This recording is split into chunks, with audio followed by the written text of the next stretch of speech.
I stood at the edge of the land that had belonged to my family for generations, watching as the pristine houses stood in neat rows, their perfectly painted fences gleaming under the sun.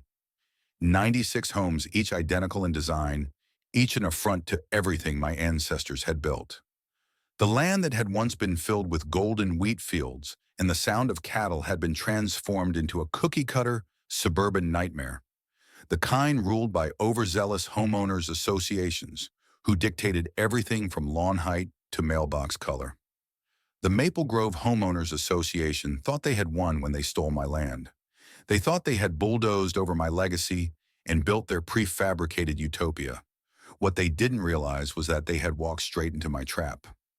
It all started 2 years ago when the HOA first set its eyes on my property.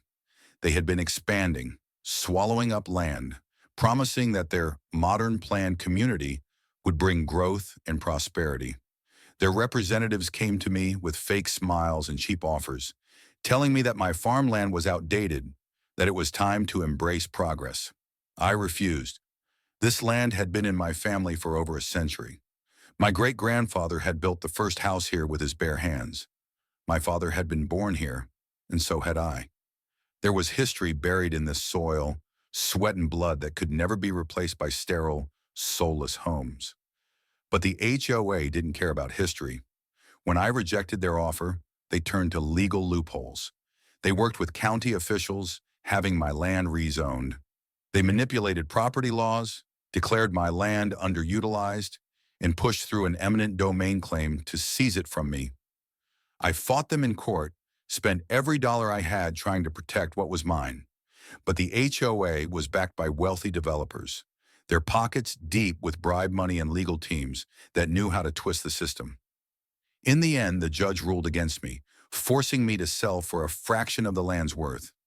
I lost everything. My home, my livelihood, my family's legacy, all gone. But if they thought I was just going to walk away, they had gravely underestimated me. The HOA had given me 6 months to vacate, 6 months before they would begin construction. That was 6 months to prepare. They were building their community on my land, land that I knew better than anyone. I started laying the groundwork for their downfall.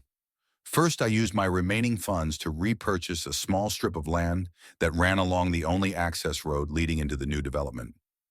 The HOA was so busy congratulating themselves on their victory that they didn't notice I had bought it back. It was legally mine, and without that road, the entire development was effectively landlocked. Then I turned my attention to the land itself. The HOA had no idea that my property had once been a swamp. My ancestors had spent decades reinforcing the soil, but beneath the surface, the ground was still unstable. The only reason our old farmhouse had stood strong was because it had been built on reinforced foundations, something the HOA's contractors had completely ignored in their rush to start construction. So I made a few modifications. I unsealed old irrigation lines, allowing water to slowly seep back into the soil.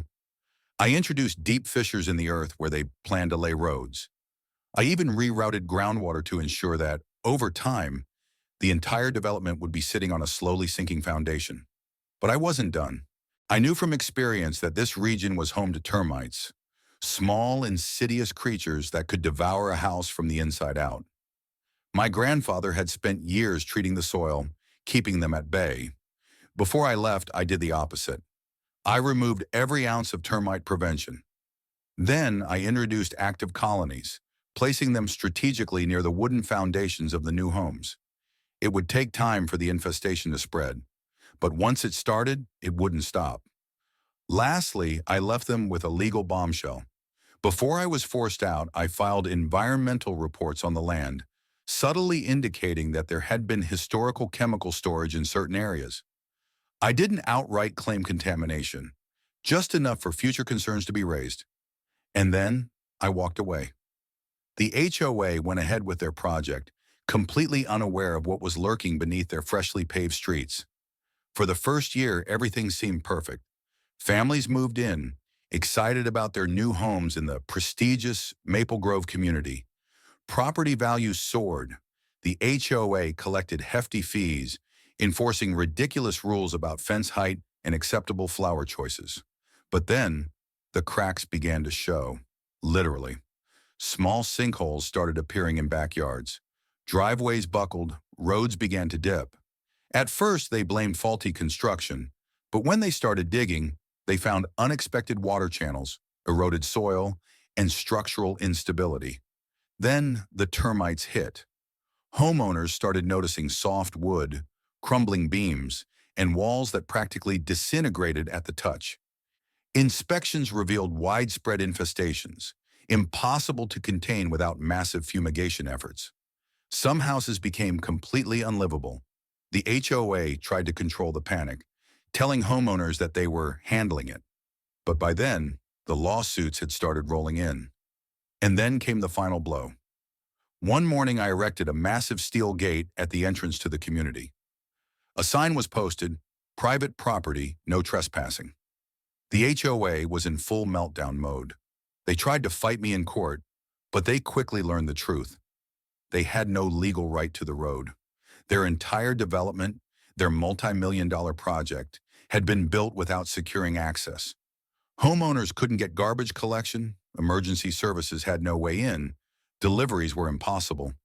Some desperate residents tried to sell their houses, but word had already spread. Property values plummeted. With mounting lawsuits, a collapsing infrastructure, and homeowners demanding refunds, the HOA ran out of money. Within months, the once thriving Maple Grove community became a ghost town. Abandoned homes sat rotting, their walls weakened by termites, their yards swallowed by sinking earth. The HOA finally admitted defeat, offering me the entire development at a fraction of its original cost.